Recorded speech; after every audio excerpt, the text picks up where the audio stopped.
Hello, everyone. Welcome to Orange the World series. Over the next 16 days, we are joining a global movement to stand against violence against women and girls. This year, the focus is on something different, ending digital violence against women and girls. I am your host, Queen Puaveno Ozobodo, and I'm not alone in the studio.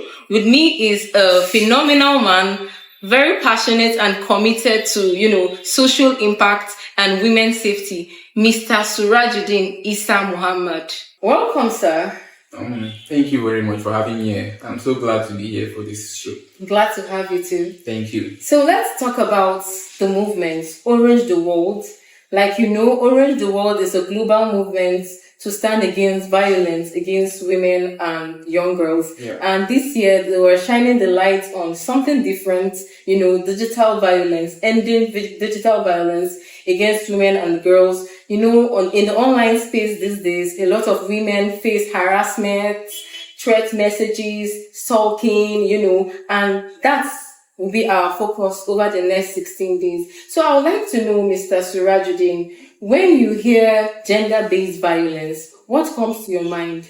Most cases of gender-based violence are targeted towards female. Okay. They have the high case ratio in gender-based violence. Okay. Now, this gender-based violence, what forms do they come in? How do you direct violence towards someone? They can be psychological, they can be physical, they can be sexual, they can be economical, and they can be digital. Yes, exactly. And this year's theme is focused on digital violence. So can you tell us more about it, what it is?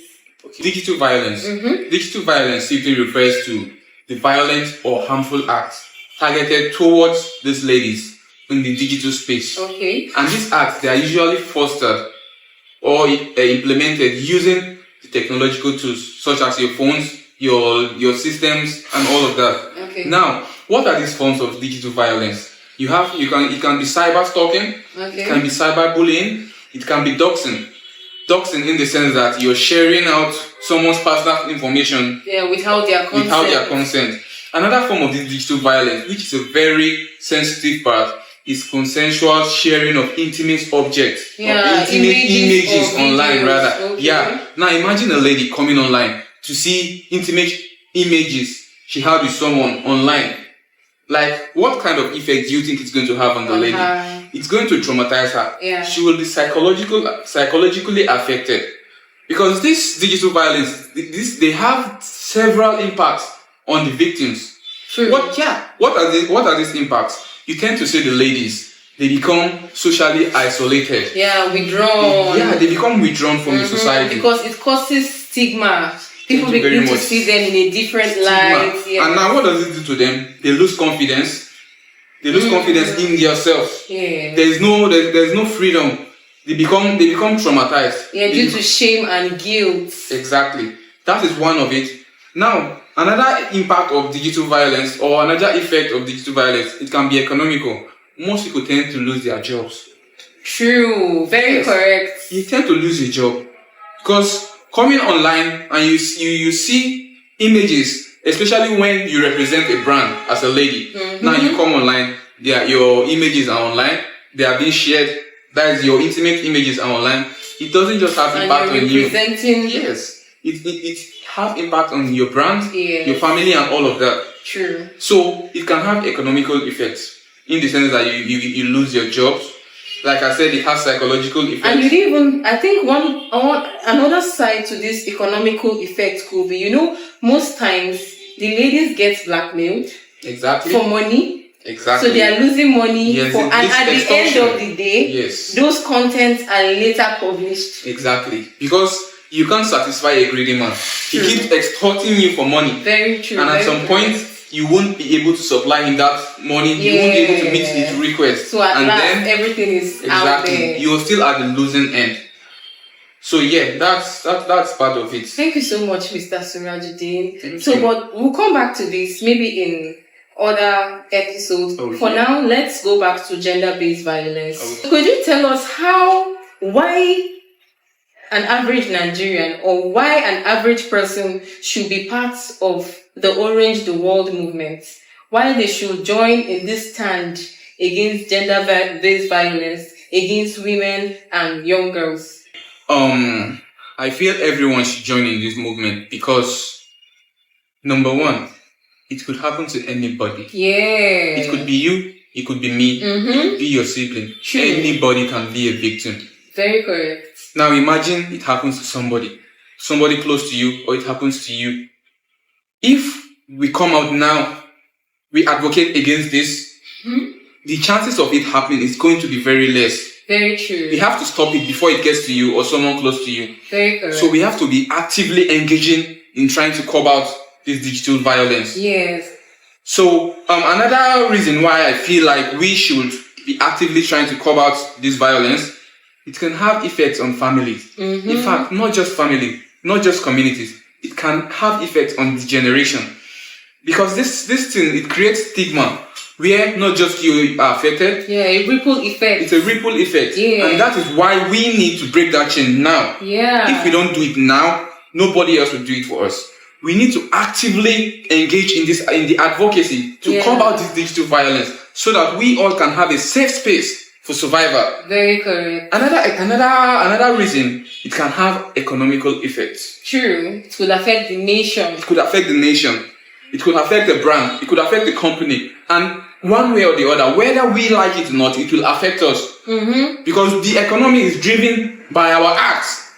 It is driven by we, the individuals. When we are not in the right state of mind to control the growth, the balance of the economy, how are we going to thrive as a nation? So it always comes back to us. Definitely. It always comes back to us. Definitely. It is these little details that we fail to see that can affect us in the future. So I feel like we as citizens should come together now, advocate against digital violence, and also try our best to implement it. We should enlighten the world on digital violence. It goes beyond just posting on your social media. Yes. Act. We need to act now. Volunteer, join walks, speak to people. Exactly. Stand against it. When you see people being bullied online, act against it. Take a stand. Yes. Do not take it with levity. Act against it. Show your effect.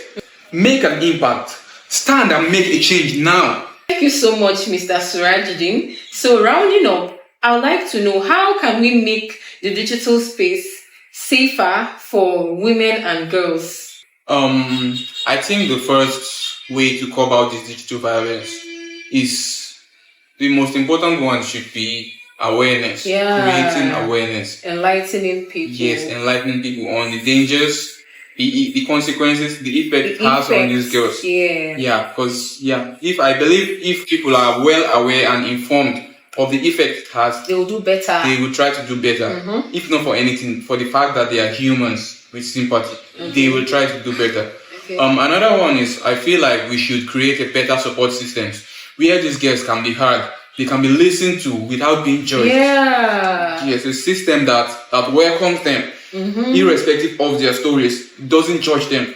That would be like a breakthrough in curbing out this digital violence. Another one should be like a safe reporting channels where victims of digital violence can report incidences. For example, they come out and they're actually victims of digital violence. There should be like a space where they can go and report this crime with confidentiality. Because I see digital violence as a crime, not just an act. It is a crime. It is a crime. So I would like to use the term crime. They should create a space, a safe space where these girls can report their crime with confidentiality. So that should be basically part of, or basically the ways of curbing out this digital violence. And another one should be, there should be like an enforcement on a way to trace. Yes.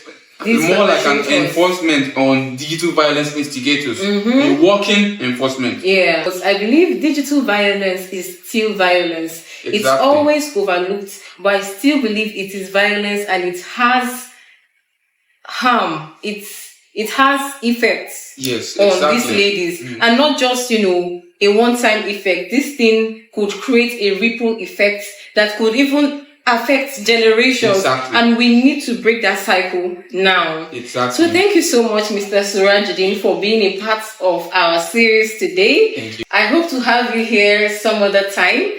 Thank you so much, our viewers, for being with us until now. I hope you've been able to understand what gender-based violence is, what digital violence is, and the impact, the effect it has on these ladies. Don't go anywhere. I'll be back tomorrow with an interesting episode. I remain your host, Queen Poaveno Ozobodo. Stay safe and stay aware. Bye.